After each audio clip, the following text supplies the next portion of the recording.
Adam Taxon here with more about Michael Brown, Ferguson, etc. This is a story that is trickling, starting to make the rounds. I don't know if it really will, but it really says something about the sense of priorities and why Mike Brown may have gotten to become the way he was.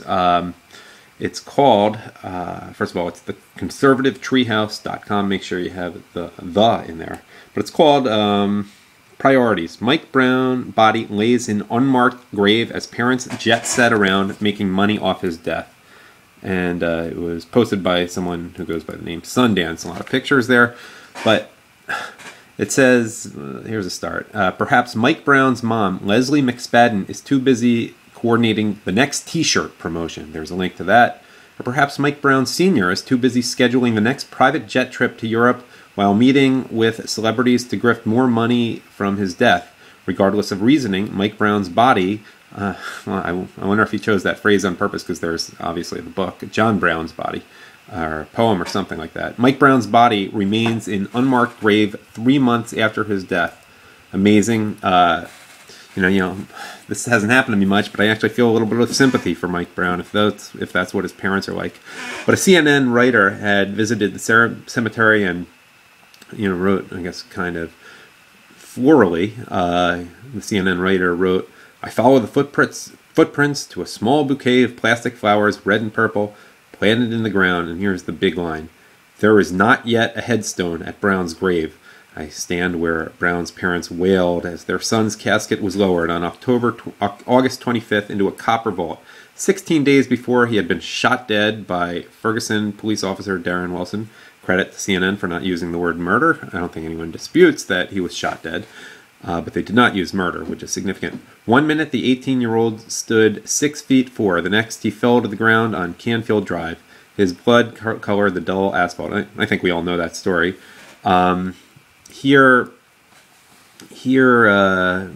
Conservative Treehouse writes, "This is an all too familiar pattern in the nationally publicized deaths of both Trayvon Martin and Michael Brown, both sets of parents too caught up in the merchandising and financial exploitation of the death to actually pay respects to the short-lived life." I don't know if that's entirely true in Trayvon Martin's case, because from what I understand, his father was not such a bad father, and his stepmother actually did a pretty good job with him. I've heard nothing of the sort with Michael Brown, but I heard that Trayvon Martin's problems really came when he was he was moved from his father and stepmother, the stepmother really being a good parent, and took up residence with his mother, who, well, you've seen her on TV. You can pretty much read between the lines.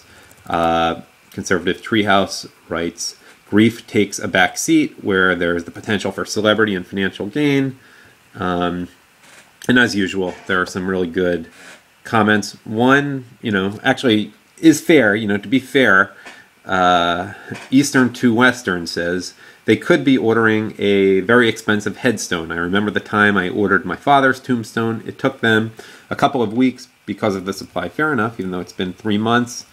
And then someone makes a similar point. "I don't defend Michael Brown or his family, but my child's father's autopsy results took 7 months. I doubt this man had any type of life insurance, but in our case, the life insurance claim couldn't be finalized without the cause of death. Once the cause of death was established and the money was available, it still took 3 months to get the stone and get it set. Not everything is an easy process, just something to think about." Later on, there's another interesting point. Where is this? Yeah, on a more general sense, Quad-G-Moto says, "So let me guess, that 'Stop Killing Us' t-shirt is directed as blacks, the primary killers of blacks by a vast margin, right? Right? Yeah, I know what the intended point in it is. I just can't help pointing out the giant redwood log in these hypocrites' eyes." And then he puts in there, in a separate comment to that original comment, he goes off on Michael Brown's mother. "Oh, and as for her 'he was special to me' shirt, if he was so precious to her, why didn't she teach him the difference between right and wrong? But Tulane responds to that, 'Be kind of hard since he was living with grandma.'" And then Quadjimoto responds to that by saying, "LOL, I guess that means he was really special to her." And Lulu adds, "He was not welcome to live with mom in her shack up. He bunked with buddies in another city and visited grandma in Ferguson. It was during such a visit that he strong-armed the little guy in the convenience store, and the rest is history. How quickly those inconvenient details were swept under the rug. Just another thing to think about when you're watching the so-called mainstream media. You won't get that information. And March Gunderson says, her shack-up just returned from prison. At 38 years old, he's been incarcerated since the age of 19. He's a crackhead and a drug trafficker. And now he'll continue to live off the taxpayers with the civil suit winnings. The media conveniently ignored this too. Anyhow, there will be plenty of developments in this, I'm sure, though it's possible this is all being overhyped as a cover for Obama's amnesty move. And you may want to subscribe to ataxin.com, ATAXIN, on YouTube. Thanks.